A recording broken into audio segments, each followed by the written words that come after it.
Okay, let's go ahead and get started because there's a lot here, and then some of you guys want to get out early. So, hello. Today right now we're going to be doing a Protogen head building panel. What you need to do in order to build one, and this is not a full guide, but it is more of a repository for information and where to get started. We're going to go over intros. We're going to look at what we're going to build, how we build them. That's design, construction, and fabrication, electronics, software, the software, aka the firm. Common pitfalls, general advice, and hopefully time for Q&A. If we don't have time for Q&A, we'll continue downstairs in the zoo. Good. All right. Hi, who are these toasters? Hi, I'm Daedalus. I've been a furry since about 2022, so I'm relatively new to the fandom. I am a Protogen. I have a degree in electrical engineering, and I work in software. It's no wonder I became a Protogen, right? I'm also a maker. I make a lot of cool stuff. Ask me about it. I'll geek out for it forever. I'm Denali. I'm a wolf that pretends to be a Protogen. Basically, I came to ANE last year and saw this guy and was like, I want that. So I decided to make my own Protogen. I make RGB swords. If you saw me yesterday walking around with that. And I own a 3D printer. I have 0 other qualifications to make a Protogen head. All right, so what is a Protogen? Broadly speaking, a Protogen is, broadly speaking, it's going to be a plastic shell, lights, fur, all that good stuff, usually a visor. Does not need to have electronics. As you can see, Mossy Menagerie there is totally just a fabric head. It looks great. Let's see here. We are not covering outliers. In other words, this is not going to be about how to build Eclipse there. This is not necessarily going to be about how to build Daedalus V3 there. Nor will it be about how to do the really crazy stuff. We're not covering synths because there are no synths in the Commonwealth. The Institute is just a boogeyman. Oh my god. Sorry. Where is he? He's in here. Is the synth in here? No, but synths are basically... Yes! No, in reality though, synths are effectively the same as... Well, they're not effectively the same as Protogens, but they're close enough that most of this stuff will apply back and forth to both. What we're building today is called a 90% Protogen. Why do I call it that? Because it sounds funny, but also because it's what gets you about 90% of the platonic ideal of a Protogen head. That is to say, it's not perfect, but it's good enough to work and act as a base for future expansion. So basic electronics, a fan, batteries, all that good stuff. This is going to act as more as a repository for information than a how-to guide, mainly because if I did that, that'd be a 3-hour panel minimum, and I don't think you guys want to sit through that. And why do we do this? Because we thought it would be easy. Yeah. Famous last Also because people like pretty lights. Actually, though. Okay, so there are 2 main routes you can go for your overall design. You can find a design online or a kit, or you can do it yourself. Finding a design is much easier, especially if you have your own 3D printer. Design files can be found on sites such as Thingiverse or proofs of printables and then printed and finished by hand. If you don't have a 3D printer or access to one, Kyborg Studios, as an example, has kits and frames for very reasonable prices, honestly, like 20 or 30 bucks, I think, for this. Yeah, for the models. And it'll even sell you visors pre-made and ready to go. Again, reasonable prices for what they are, because those are hard to make. The cons for this, of course, are if you go this route, you're locked in on scale unless you want to undertake vacuum forming for yourself. This can be a problem if you have a larger head like I do, or glasses like I do. You can also do it yourself if you want to. So you can actually see, here is Eclipse V0.5. It was a cylinder with a cone on his head. Clearly, he's had a few improvements. It was great. It was, hey, Daedalus, how did you mount your head? Oh, well, I kind of took it like a cylinder and then, just wrapped around that. Yeah. You mean like that? Nah, not quite. Kind of. But the pros are, you can make whatever you want. As you can see, I wouldn't necessarily call this a standard Protogen head. You can make it whatever size you want. I have a giant head, and it doesn't necessarily fit in a lot of the pre-made kind of Protogen models that are out there. You can always scale them, but it's always kind of cool to make something that fits you specifically. Some of the cons, though, is that you have to make it yourself. This is something where there was no design for this. It didn't exist until I made it. Not to say that you can't work with other people in the community. I worked with Daedalus and a few other people that are in this room, I assume, with figuring out all of the hard stuff. But Yeah, you do kind of need to know CAD if you're going to design your own. You just do. The Blender manual, I think, is sitting at what, 200 pages now? Something like that. Uh, If you can make the donut in Blender, you can make a Protogen. Absolutely. Oh yeah, by the way, and just if you do decide to make it your own, hey, how long did it take you to model your head? When was the last ANE? About a year ago. Yeah, he's not done yet. Yeah. For reference on mine, I took about a month or so using weekends and nights. So that's about how long it would normally take for that. So, but for instance, you can do really fun design. Like on mine, I designed my new head specifically so I didn't have to do any vacuum forming. So it uses all flat panels. And that's kind of just another example of some of the stuff you can do. All right, so let's talk about the actual fabrication. Once you have a design picked out, what do? I want to stress that when it comes to things like tools, they aren't consumable. You get to use it again. Investing in tools is never a bad thing, especially something like a 3D printer that you can use to make other stuff and even pay for itself if you know what you're doing. 3D printers have become very cheap for decent quality. $400 will absolutely get you a mid-grade printer these days. There's a Bamboo Labs printer for $350 right now that will absolutely go toe-to-toe with my $1,000 printer, straight up. Think of them as buying like a Wacom tablet or a new set of brushes, right? It's something that helps you unlock your own creativity. With that said, not everybody can afford a 3D printer, laser cutter, etc. So Harbor Freight, as an example, is a really good place to get really cheap tools that will last you exactly one project. Yep, bought an angle grinder, one project later, dead, had to go buy another one. Okay, oh yeah, I actually made a run to Harbor Freight last year during Vacation Land. It was great. I remember that. Yep, and because I needed to buy soldering tools, and it was actually cheaper to buy all the soldering tools than it was for the Uber there and back. Yeah. Also, if you're at a con and you need tools, find somebody with a light up head. They have the tools, I promise. I have all the tools. So let's see here. You also don't need to buy the expensive stuff like 3D printers or laser cutters or the like. Makerspaces exist. Who knows what a makerspace is? Wow, like everybody at this panel. Cool. Okay, for those of you who don't know what a makerspace is, think of a gym, but instead of gym equipment, they're tools. So you pay a nominal fee a month and you get access to everything. They're fantastic. They can give you access to 3D printers especially, but other fun stuff like mills, lathes, water jet cutters, yes. On-demand 3D printing services also still exist. I don't know if Sen does 3D printing. Can somebody? Yes? All right, cool. Yes, but it's under a slightly different name. Okay. Awesome, thank you. Yeah, they used to be a dime a dozen back in like 2014 or so. They've kind of waned a little bit since people realized it's not actually profitable anymore. And also, what is a community for? If you ask around, somebody probably has the tools you need and will absolutely either lend them to you or say, you know what, you're going to kill yourself doing that. Let me do that for you so you don't injure yourself. Let's see here. I'm going to skip pretty much all of this, but this is kind of a short list of what you need. There's links in the back on our QR codes, and I put a QR code at the end, so yeah, don't worry too much about it. Hot glue gun is the end all be all of tools. It will stick anything to anything. Yeah. And, for a period of time. yeah. Yellow white to it. So, What's your convention? so I recommend Ask me using. how many times I've replaced my So, let's talk about some of the materials themselves. I recommend using PETG for any 3D printed parts. This may seem counterintuitive. Why not use PLA? Everybody loves PLA. It's biodegradable and everything. PETG is a lot less brittle. It's more resistant to impact. Oh, and if you go to Anthropon in the middle of July, this won't happen. This looks cool, but do you notice any problems with it? Yeah, that's from one 8-hour shift in a hot car. The fins are PLA. The center is PETG. Which part of that is bent? I'll give you a hint. It's not the PETG. PETG is generally speaking. Okay, there's pedantics here. If you want a 3D printing panel, go to the one at 3 p.m. I'm going to gloss over this. Or 3 p.m. on Sunday. Realistically, PETG, if you can print PLA and you have a heated bed, you can probably print PETG. Give it a try. It's a really good material. So for visor materials, you really also want PETG. Go figure.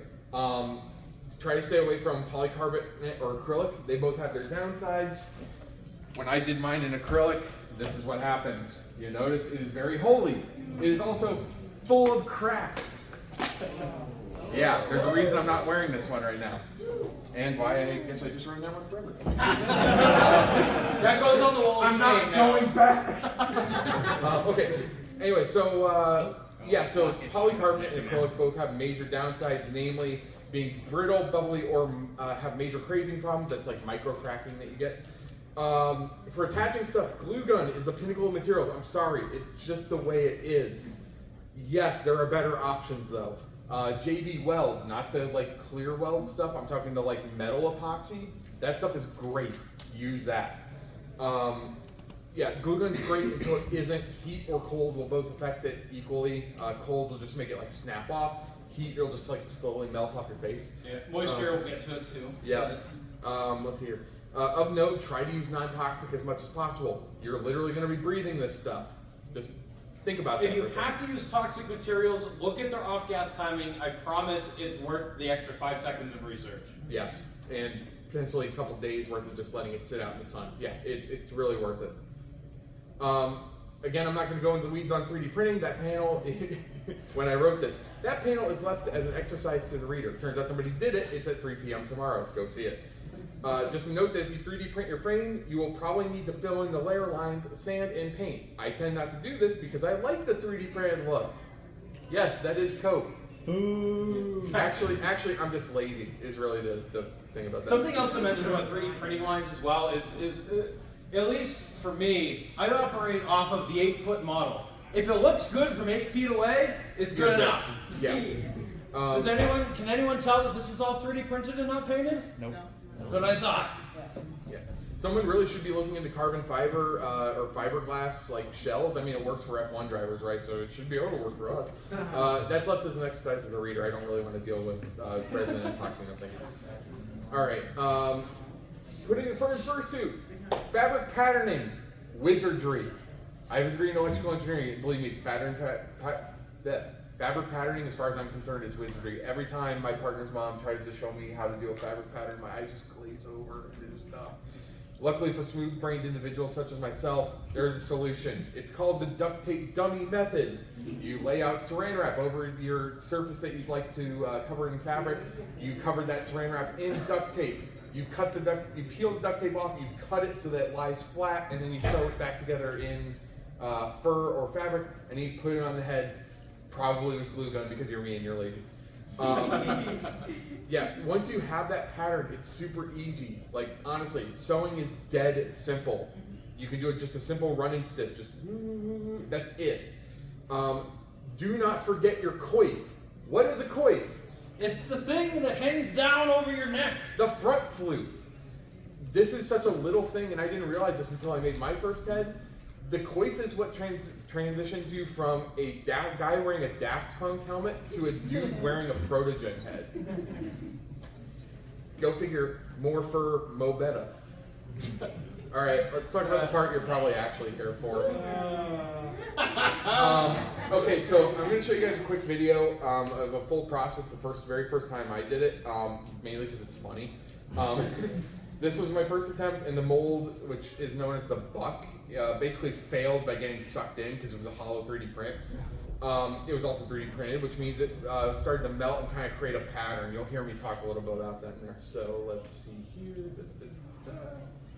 I pull this up. Now the real question is the internet going to cope with Nope, loading I YouTube downloaded video? it already. Okay. Look at me, smart. All right, where's my mouse? Circa 2003 graphics. There we go. You got it? Yep. Okay, let's see if the sound is up. Sound is up. Okay, let's see if this works.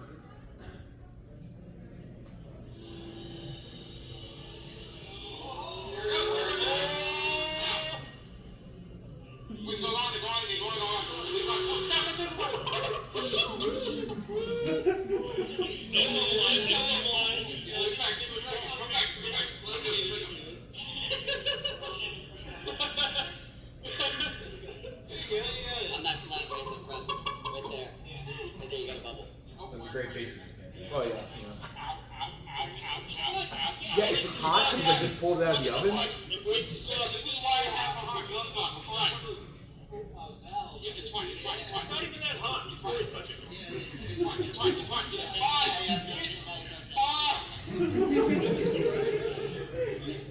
Nice.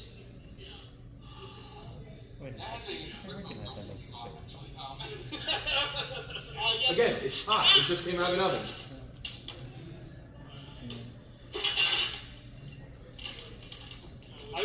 So the magic thing with plastic is it constricts a lot of pools. So that is the interference fit right now. This is gonna be like weirdly textured, but like in the best possible way. What's the best possible way? I mean, you know, this is definitely not Coke at a time where I'm noticing all the flaws. I'm doing it. And then I'm like, all right, well, it's time to pull it out, right? So it's like, give me a pair of pliers. Oh, yeah, punch in the bottom, right? And try to start pulling it out. And immediately the entire like internal structure just rips out in my hand. I'm like, well, there it goes. It's a head cheese, so like the moment it starts getting warm. Yeah. It's officially dead. Yeah, so what did we learn for this? Well, you're going to need to do multiple attempts. Is that the straight up. makerspace in Nashville? I'd just like to make a comment. What? Is that the makerspace in Nashville? Hold on, who are you? You Don't know forget. too much. No. Yes, it is. It's Make It Labs in Nashville. Yeah, I was there a couple months ago. Vacuum Great forming place. is hard. I knew no it. one I will recognized complain the if you door's don't not use left it. side. Yes, quick, what's up? What was your buck material? PETG. Yeah, no, 3D printed a buck. So, hold on, because I got it. Yeah, there we go. All right, so vacuum forming is that weird mix of a process. It's really easy to get a result, but it's very hard to get a good, consistent result. Shout out to all of you who do this and get consistent results every single time. Oh my God, you guys are amazing. If you decide to go this route, the box is really easy to make. You just go get like pegboard, throw it over some 2x4s, and that's basically it. You can use a shop vac as your vacuum. The frames are easy to make too. A little bit of angle aluminum, some brackets, drill. You're basically done there. A 3D printed, just know that you'll need to plan for multiple attempts, right? A 3D printed buck will last you about 4 or 5 attempts before it really starts breaking down. It's better probably to 3D print a negative to make a positive, if you know what I mean. So you would like cover the print in silicon and then pour plaster of Paris probably into that mold. Somebody was telling me they did like a base mode print and then filled that with plaster of Paris. Oh, that's a good idea. Yeah, great idea. Whoever that was, if you are in here, raise your hand so I can properly thank you. Nope, sorry, guess they're not getting any credit. That was my idea. I kid. Anyway, if you do this, you can also sand it down, which will help you get rid of a lot of the layer lines. And because any imperfections in your buck will show up in your final mold. Like you can look at mine later, it's very obvious where I had tool marks.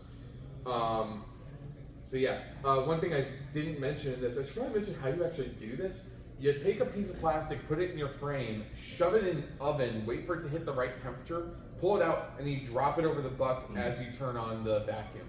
I know, I had 2 slides on vacuum forming, I didn't even put in how to actually do the process. Well done, me. Alright, so now let's talk about the other reason why you're here, the electronics. Magic blue smoke, mirrors, and black. No, you're not supposed to release the magic blue smoke. Hey, look, if I want to make a smoke machine, I shouldn't be shamed for it, right? Okay, so let's just get some of the myths out of the way, right? Oh no, I'm gonna get shocked. Don't worry, we're dealing with very low voltages here, usually under 12 volts. For reference, I've been shocked many times. I'm still here. Hey, it's not that bad. Realistically, when I was working at a company that did really high power electronics, they classified anything under, I think it was 50 volts as low power or low voltage, and you didn't have to use any safety precautions. Not saying you shouldn't. Sounds use dangerous safety. and about right. Yeah. Okay.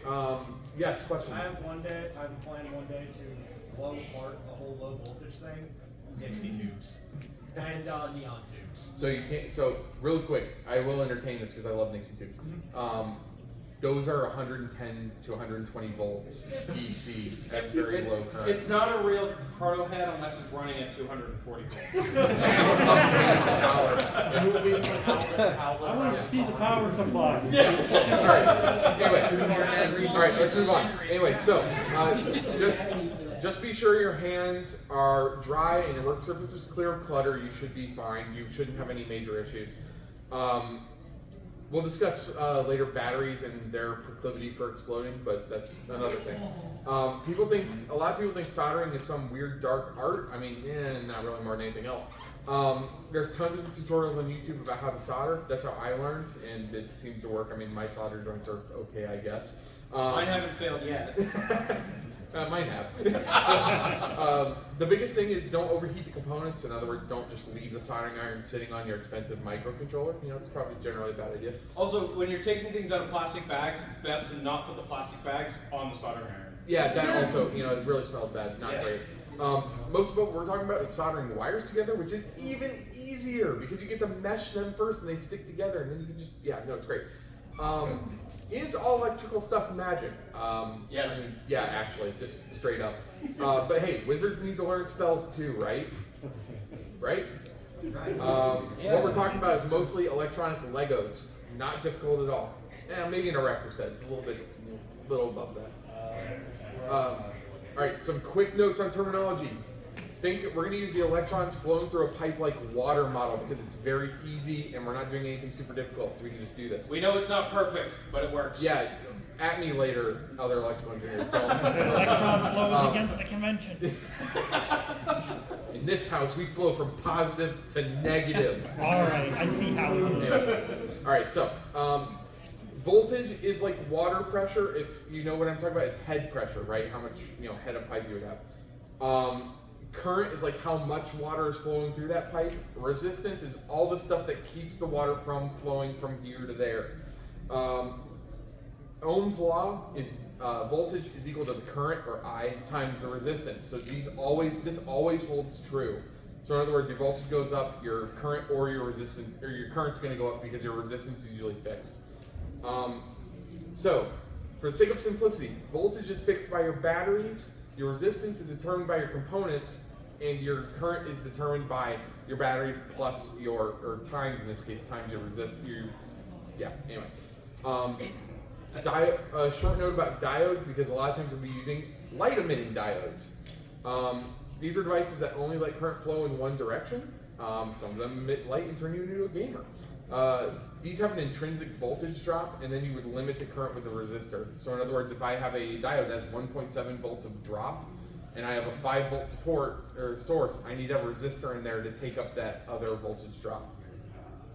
Really simple on that. I'm going to breeze through that. Generally speaking, you just hook up the 5 volts to your electronics and you're good. Let's talk about batteries and why they're a little bit dangerous. Right off the bat. Dangerous because I can throw them. Well, that's it. Yes. LiPo batteries can be very dangerous if mishandled. Always buy batteries from a reliable source. Look for Samsung, Panasonic, etc. Barring that, look for batteries with an integrated BMS, that is battery management system. These will, generally speaking, shut the batteries off if they detect an overcharge, overcharge or overcurrent. More importantly, if you short a LiPo, it can and will explode or burst into flames. That being said, Daedalus, where did you find your batteries? I got them from you. What? Do what we say, not what we do. Yeah, we got the Amazon link for 18. These are safe, I promise. Yeah, we got them from they're called 18650 lithium ions. They generally have about 3,400 milliamp hours. We'll discuss later. These ones are rated at they claim they have 4 times that charge, and they just don't. It's great. I love Amazon. They have a BMS though, so they may not blow up. Okay, so batteries are rated by their voltage and current capacity. So make sure your batteries can provide enough current to run everything. There are different chemistries. Lithium iron phosphate batteries are great because they don't tend to burst into flames. However, they tend to be bulkier, right? So that's a bit of a trade-off. If you're going to be wearing a fanny pack anyway, maybe go with those. If you have any questions on that or any concerns.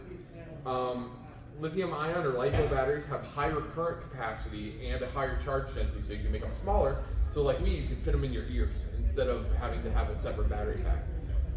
You may see things like 2S or 3P listed. This means series and parallel. So in other words, like 2S would be 2 batteries in series. 3P would mean 3 in parallel. What does that mean? It means that parallel, same voltage across all of them, but more current to be delivered over a certain amount of time. Series, you double your voltage, your current capacity remains the same. And just to add a note on that, if you are going to make your own battery packs like me, if you're going to put lithium-ion batteries in parallel, make sure you buy binned batteries, or else they will catch on fire after a while. Yeah, do not mix battery types. Keep That them the too. same. Don't do that. Try to buy the same lot of battery, the same model. Yeah, try to keep them the same. You know the old saying, like, don't You know, your remote was like, don't mix old and new batteries. Yeah, no, don't do that. Yeah. Not great. Boom, boom. Yeah, remotes will corrode. Lithium-ion batteries will destroy everything around them. Yeah. Quick note on power. Power is equal to voltage times current. Since our voltage is fixed, that means you want to focus on the equation if you back through Ohm's law. Power is equal to the current squared times the resistance. What does this mean? It means as you get more current, as you add more devices, you're going to get more heat to the square power, right? Minimizing your current should absolutely be your goal. This means if you need to go to 12 volt LEDs rather than 5 volt LEDs, do it. You know, and you use a small buck converter for those, you know, a voltage converter to drop down to your 5 volts for your microcontroller. Consider doing that rather than having 5 volts trying to get up to 12. It's going to be much more efficient. Know that switching will always incur a heat penalty. In other words, if you're taking a high voltage and going to a low voltage, there's going to be a bit of a heat penalty there. Something to add to that really quick with Eclipse, I actually was looking into doing a 12 volt battery system, and what I found was after doing the math on heat dissipation and everything like that, it was actually going to take more power to run him at 12 volts than it is to run him at 4.2, which you would actually running at. Yep. For simplicity, pick a voltage and then look at your milliamp hour rating of the battery. That's like how many hours could this battery provide a supply a milliamp of current. So in other words, if it's a 3400 milliamp hour battery, it could provide 3400 milliamps or 3.4 amps for 1 hour. Now it may not actually be able to provide that much current, but you can kind of play with the numbers to get you where you're at on that. If all of this seems a little bit too complicated, just know that some microcontrollers, including ones I'll be showing in a bit, can just be powered by USB and you can just do whatever you want with that. Which means if you do it right, you can get away with a battery pack and a USB power out and say a 12 volt rail for your fans and LED strips. And as an added bonus, these will also have a switch, so it's all integrated for you, so you don't actually have to do any of this. All right, so with all that out of the way, here's your set of classic Protogen electronics. This is what's in my V1 there, and also kind of in my V2 right there. As stated before, this is a panel on minimum viable product for least amount of effort. So we're going to have Max 7219 LED matrices. These are, if you can hold up mine, actually, no, the lit one, not the, yeah. So see how there's those weird red glowing LEDs in there? What that actually is several 8x8 LED matrices kind of glued together. You will need a grand total of 16 of these. You'll want 2 4x1s chained together, 2 of them chained together in a pair of 2, and then 2 times the 1 units for the nose. These can be powered anywhere from 3.4 to 5 volts, meaning it's perfect if you're powering them off of USB, or 18650 lithium-ion batteries. Actually, will run them just fine at the rated voltage. No need to do any conversion. You can just run them off it. It's great. One thing to note on the Max 7219, how many of them have you broke? Many. They're very, very Buy fragile. extra. Yeah. You will break them, I promise. Those of you using them, how many have you broken? Anyone? Want to up to know? I use Yeah. one. Yeah, that's Yeah, okay. pretty Thank you. much. Yeah. Thank you Thank for you. being honest. Yes. So if you're going to go this route, buy extras. They're fairly cheap as they are, so they're not super expensive. Buy another extra 2. You will thank yourself later when it's the night before the con and it's 2 a.m. and you're furiously soldering, like, why isn't it working? Just for reference, one of mine actually has a broken column, so it looks like I have a split lip on mine right now. And it was in the PCB, so I couldn't even fix it. It was a shame. Oh, it's on this side. It's right there. Yeah, it's really obvious Right if you know there. what you're looking for. All right, so you absolutely will need a fan. No, this is not for cooling, actually. And this isn't even for breathing. This is literally for keeping your visor clear. It will fog up due to your breath or due to your sweat. Either way, the fan it acts like a defroster in your car where it's just blowing fresh air across the visor and that clears it up. Let's see here. Something to mention on the fan too, on the visor, because it's something I ran into as a dumb wolf. If you have a fan blowing at your visor, it's probably not going to actually work too well. You're going to want to have a fan blowing across your visor. Yes. So that way it's actually moving air. Either, it doesn't necessarily matter the direction, and you might actually be saying this in a second, but having a fan that is an intake blowing air across is much better than having a fan pulling air across. Yeah, exhaust fans in my experience don't tend to work all that well. I don't really know why. The caveat to this is breath extraction fans. Oh my god, what a game changer. Somebody in the Protogen chat suggested that. It was, I actually ended up, has it. yes. Yes. Okay. I actually ended up running 3 fans just due to that alone. I have fan mounts on my chin that I don't use anymore, and Yeah, I think I'm going to do that with it. Yeah, so okay, optionally you'll want a toggle switch for turning everything on and off. If you have an external battery pack, you won't need that. And you also may want something to change your expression. That can either be a little press button or a Hall effect sensor, which is a magnet sensor. Yeah, you can do other fun things like that. You can change what the actual expression on there is. I'd run over there and do it, but I'm sitting here, so no. You'll also need a microcontroller, which we will talk about next. Why did it go backwards? That's weird. All right, so Slideshows are hard. so let's talk about microcontrollers. There are so many different options when it comes to microcontrollers, but it really comes down to personal preference and to a certain degree what voltage you're running. The universal one, everybody says, take a guess. Arduino. Yes, very nice. The Uno is the version on the top right there. That's what I actually used for the very first iteration of my first head there. Arduinos, particularly the Uno, are the easiest to get working from a hardware standpoint because you can either power it off of USB or from the barrel connector, which can take anywhere from 7 volts to 12 volts, which means you can run it off at 9 volt if you really wanted to. That said, I was going to say, ESP32s are the scariest of all controllers. That's a complete lie, but it's not really. When you're, again, a dumb floof like I am, they're scary. Go away from them. yeah, an ESP32 is basically the same as an Arduino. Fight me later on this. They're a little bit harder. They tend to have a little bit more RAM, which we all love, a little bit more processing power. They're a little bit harder from a hardware standpoint. Quick note, if you are using one of these and you're using a 5 volt input or an external input, don't run your matrices off of the 5 volt pin off of an Arduino. You will fry your power supply and it'll just stop working after about 30 minutes and go, that's weird, I wonder why that happened. And that's true on most of these controllers that we're going to talk about. Not to go too ahead, but on the RP2040s like I have, I mean, my panels pull about 3 amps. The RP2040 is rated at, I think, 250 milliamps. Yeah, something like that. Yeah. It will get very pissed very quickly. Yes. Let's see here. The programming language for Arduino and ESPs is C-like. If that sounds scary, don't worry. Arduino is one of the best documented languages out there, mainly because it was made for makers and for people who didn't know how to code to learn how to code. The library support is excellent, meaning if you want to add stuff later, you'll likely be able to just find code on the internet that does what you want to do and adapt it. Yeah, there's ESP boards, which are already mentioned. Some of you may be sitting there going, use a Raspberry Pi. I hear you. But somebody in here has a Raspberry Pi. yes, Yeah. look at that. All right, so Raspberry Pis are small Linux computers with some I/O pins available and a little bit extra. I'd argue for this application it's overkill, especially for your very first Protogen head. That said, if you know what you're doing and you know where you're going with it, it's a fine processor. Also, call me later because I'm going to want to geek out about whatever you do. It tends to overheat. It does, yeah. Make sure you have cooling on that. Yes. RP2040s, they're my favorite. They're not the best, but they're my favorite.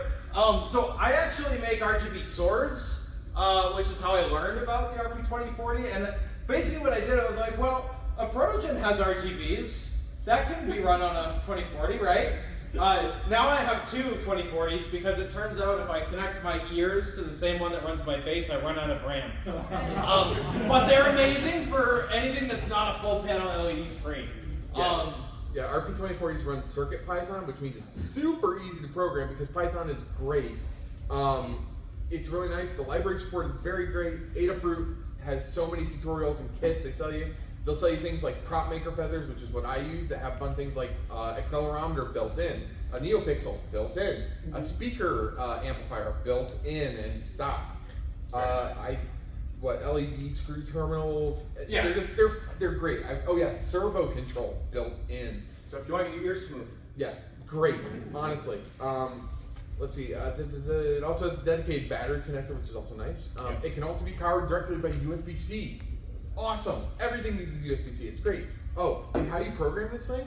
It's literally as easy as opening a text file on a USB drive. I'm not kidding. This thing shows up on your computer as a USB drive with your code. Fantastic. I can teach anybody to program on this thing. I'm not going to. long story. Shout out to Bunsen. I don't know if he's still in here, but that dude did an FPGA controlled Protogen head. Oh my god, it was extra. It was amazing. We are not going to be discussing that method of going through. That would be called being extra. Yes. Okay, so this is an example implementation using an Arduino. Yes, it is very simplified. This was literally how I designed the first Protogen head I wore. I just used the USB to the USB on the Arduino, and that battery pack, which still exists on Amazon. I can find it if you want it. It also had 12-volt output that I used to power my fans directly. Is that the same barrel connector you used to charge it? Yes. It's fine. Yeah, it's fine. Basically, very simplified though. You connect up your matrices, including to the voltage pin. Again, do as I say, not as I do. And it just kind of runs. It just kind of works. It's fine. Like this will absolutely get you 90% of the way to a fully working Protogen. No, that doesn't have a button to change your mood. I know. It's fine. It's just a static image. It's fine. So very basic. You can do this. Not a problem. Here's my current setup in my head right now. Simplified again, so no RGB, no state changes or anything like that. But basically, just 4 18650 lithium-ion batteries in parallel through a switch to the microcontroller, also to the panels, also to my fans. It all runs on basically 4 volts. It just works. Super easy, super simple. I even have a couple breakout boards. If anybody would like them later, we can discuss. Yes. Do you chain the LED arrays together, or do you have separate connections from the board? The matrix arrays all get daisy chained together. You basically fill the entire array at once. Is how you do it. In both the library, in both the Arduino implementation and in my code that I'll show up later. Yeah, you basically just kind of say, here's what I want the eyes to be, here's what I want the mouth to be, here's what I want the nose to be. Do all the work for me. Let's see here. How do I know where to put the wires? Look at the code. Yeah, that sounds kind of dismissive, but realistically, all your code, or the Arduino code specifically, or the code I have, has in there, yeah, this is the pin you want to use for this, this is the pin you want to use, and then you just look at the data sheet for your controller. Yeah. Another shout out to Adafruit as well on the 2040s that they make. What's really nice about them as well is they have an entire, generally multiple pages of very clear pictured documentation on their controllers. So with the RP2040, for instance, I mean, the pin used for the LED controller is actually named such that it is for the LEDs. Yeah, it's like an LED strip or something. It is, yeah, external power, external LED. But then also all of the analog and digital pins are very easy. It's board.D15. I don't know if there's 15 digital pins. Something like that, yeah. Some number. Yeah, it's it'll be very like easy D15. to know, and they have graphics on their site that point to every single pin, what it does, all of its tertiary, secondary functions, everything like that as well. Yep. And it's like, okay, well, how do I know, or how do I make this easier? You can make yourself a nice little interposer PCB board. I have like 10 of these. If anybody is serious about making one, hit me up afterwards, okay? Yeah, it's great. Let's see here if there's anything else outside. Oh, and hopefully by the time I'm saying these words, I will have updated my GitHub page. How's that going, future Daedalus answer here? What GitHub page? Yeah, exactly. No, yeah, I have on my GitHub page, I'll show it later, I have some instructions on how to do this. So, words of caution. Light the batteries absolutely can be fire hazards. We've already covered that. If they get shorted, they tend to heat up, they tend to expand and pop. The spicy pillows are spicy pillows for a reason. Even wires themselves can be hazardous. If you're shoving an amp through a wire that's too small, at worst, it'll explode on you. Granted, that's like 30 amps through a small wire. You probably won't have to worry about that. But what you may have to worry about is small wires getting hot due to them passing too much current. This can cause shorts at, best. It could burn you at worst if you're not using one enough. Yeah, always figure out what your maximum current draw is going to be. And if you can, in series somewhere, put a fuse. Yeah. That way, worst case scenario, the fuse blows instead of a wire burning, catching on fire, and hurting you or somebody else. You do not want to be Like if your fur is on fire on your head, it's over. Yes. Exactly. Yeah. Have the fuse blow before your hair catches on fire. Yeah, no, that said, you can find online numerous places that'll tell you the current ratings for your given gauge of wire. I recommend following up on your own research on that. Let's see here. Oh yeah, if you're going to use voltage regulator components, make sure they're notorious for getting very hot. Make sure you test your stuff outside of your head first to make sure that, like, for example, if you've got a voltage regulator sticking against your head, it doesn't get hot. Ask me how I know. You will absolutely want to buy extra matrices. We've already covered this. They're very fragile. Quality control on them is awful. Like, I burned out 3 or 4 when I first did it, just straight up. Don't be intimidated by fancy gibberish. You're going to see things like SPI or SPI or I2C. Ooh, scary. What about I2S? That's what Mike's running. Anyway, these are just communication protocols. All controllers usually support them. They will tell you how to hook them up, and the code will likely just handle it for you.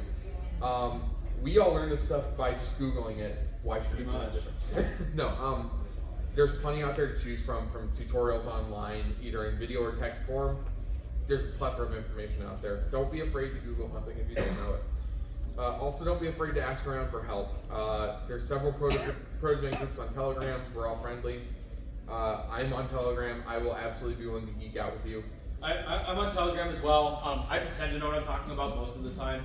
But actually, in all seriousness, I will do my best to help you out as much as I can. I pretty much learned from nothing how to make this guy. So I have a lot of first-hand failure knowledge that I'm happy to impart so that you don't have to go through the same trials that I did. Okay, the last major section. Everybody put on your programmer socks. Let's talk about code. I already wear one. You know what? Fuck that. No, we're not going to talk about code. No, okay, here's the thing. I can't teach you guys how to program in the last, 10 minutes we have here. That's just unreasonable. You know what I can teach you how to do? Does everybody know how to copy? It's Control-C. Everybody know how to paste? It's Control-V. That's no fun. Do not be afraid to use code that somebody has already written. And I was so just, 3 years ago when I tried to do this, I found one guy on YouTube that had, here's how you do Protogen electronics for dummies, and here's the code. And the code was a Google Drive link. And I'm like, that's not how you distribute code, but okay. We're all lazy just for using somebody already has. Like I said, if you just Google how do I make a Protogen, there's a YouTube video which I put up there, I think. Yeah, the Google Drive. That's the first. If you type in how to build a Protogen head, that's kind of the reference example they use. I highly recommend it. It's okay. It's fine. I prefer my code just being straight up because I like my code. But there's also the benefit of doing this yourself instead of going out and finding and just buying a kit, which I forgot to put in the kit. If you know an electronics kit for Protogen, hit me up afterwards so I can put it in this specifically because I couldn't find it. But the benefit of doing the electronics and the code yourself are when something breaks or you want to add something, it's very easy then to know how to fix it because you've seen it before. And again, I know we kind of already said it, but on the code piece, if you are struggling with the code or you just need somebody to help you out, I know at least myself, I'm a software engineer by trade, so I'm happy to help out with any code problems you have. Just reach out to me on Telegram, Denali Wolf. Yep. But in my code specifically, I wrote this so that anybody who doesn't, you could absolutely make a Protogen using my code and not know how to code. It's all in a configuration file. You just change a false from a true and that kind of stuff, and it's done. I really try to make it as easy as possible. One caution we would say though is that if you're first learning to code, or even if you are somebody that is a little bit more knowledgeable, be careful using things like ChatGPT, saying, hey, I'm building a Protogen, give me the code to make a Protogen. It's going to give you bad code, I promise. Yeah, I know what I'm doing and I couldn't get it to work. It's a useful tool to get small bits of things working, but I highly recommend getting the foundational knowledge first. That way, if you do need to figure out something quick, you can have it give you the code, and then you can look at it, make sure it's working, and then tweak it to be exactly what you want it to be. Yeah. All right, so once you've gotten your base, you get to do all the fun stuff. You can customize your character. You can add different animations, stuff like LEDs or an OLED to tell you what's currently displayed on your face. as you can see in clip side, both have auxiliary RGB, so that's kind of a fun thing you can do. You can have real-time animation like Eclipse has. And I actually wrote this slide before seeing someone on Telegram had put servos on their Protogen head to make it look like like one of those lizards that does the weird like blah thing. Yeah, it's great, fantastic. What? Monitor lizard? Maybe? Yeah. Yeah. Oh, it's Electro Boom. Yes. So let's go over some quick lessons learned because we only got about 7 minutes left. As I said, fans are critical for defogging the visor. Do not sleep on them. You will need them. Ideally, you want at least dedicated fan to blowing fresh air across the surface. When NASA does this for their spacesuits, by the way, they have the fans like up here above your head, blowing across and down the visor to blow your hot breath away from it. Great idea. Couldn't get it to work in this design. Probably do for another design. If you're doing it yourself, just keep that in mind. Exhaust fans, as I said in my experience, do not work as well as fans that blow air specifically in. I think it's more because of if you're pulling out, you're kind of pulling from the entire area, whereas you can kind of direct it if you're blowing in. You definitely want to keep lighting on the inside of the mask to a minimum, otherwise it lights up your face and then you can see your face from outside. I highly recommend if you're going to put something inside to give you any sort of vitals on your Protogen head. So in terms of mine, I have my voltage and what my screen is doing on the sides set up on an OLED display inside. Highly recommend going on the OLED display versus the LCD display just because the backlighting is much dimmer. And it does not blind you, and it's easier on your eyes, it's easier on everything. One other thing I did not mention in the vacuum forming slide, tinting your visor. You have two main routes you can go. You can either dye your visor using a fabric dye. Make sure you get the synthetic fiber dye. A natural fiber dye will not work on polyester or on acrylic or PETG. You'll want to, and you need to get up to temperature, so you will need to get up to 200 degrees. Yes, that is higher than the glass transition temperature of your visor. Be aware of this. Don't just leave it in there for 30 minutes and come back and go, why is it all warped? So wait, do you dye it before or after you shape it? After is what I would recommend. All right. Yeah. Whatever. Oh yeah, and then finally, pre-con crunch is absolutely a thing. Be prepared to do 90% of the work in the last 2 days. Yes. Let's see here. So, in conclusion, is it a lot of work? Yeah. I mean, everything we're doing is going to be work, of course. Commissions are a thing for a reason, right? Like, if you don't have the time, skills, or whatever to do it, obviously you can get a commission. It's going to take a lot of skills, some of which you already have, right? If you know how to draw, you can probably solder. All these skills will come up at some point in your future. I can almost guarantee it. Once you know how to solder, things like, oh no, my PS5 died. Maybe I can resurrect it by just pulling a cap or two, right? Is it worth it? I think it's worth it. I mean, look how freaking cool it is, right? Look at the lights and Again, people are simple creatures. RGB LEDs make people happy. So yeah, all right. We have 4 minutes left, and then we have to leave, and then we can talk outwards. But let's go. 4 minutes questions. Yes. Hello, ANE panel staff in here. Is it actually possible that we can handle questions outside of the QR code for the Telegram chat? This panel is very full. The next panel will also be very full. So Sounds we need good. to sort some changes. Okay, if you have questions, let's meet in the lobby, or is the zoo open right now? Yeah.